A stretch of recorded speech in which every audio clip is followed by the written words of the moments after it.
నమో వెంకటేశయ్య. అందరికీ వైకుంఠ ఏకాదశి శుభాకాంక్షలు. పలమనేరు శ్రీ భూనిల కళ్యాణ వెంకటరమణ స్వామి దేవస్థానం నందు రేపటి దినం ఉదయం 5 గంటలకు సామూహిక అభిషేకం నిర్వహించబడుతుంది. 5 గంటలకు గోపూజతో ఈ కార్యక్రమం ప్రారంభమవుతుంది.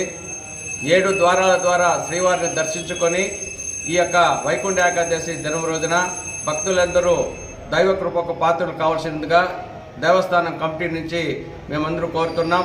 కావున రేపటి దినము ఏకాదశి, అదేవిధంగా భక్తుల కోరిక మేరకు ద్వాదశి రోజు కూడా ఇక్కడ వైకుంఠ ద్వారాల ద్వారా దేవుని యొక్క దర్శనం కల్పించబడుతుంది. కాబట్టి పలమనేరు పట్టణ పరిసర గ్రామస్తులందరూ ఈ యొక్క కార్యక్రమంలో పాల్గొనవలసిందిగా దేవస్థానం తరఫున మరీ కోరుతున్నాం.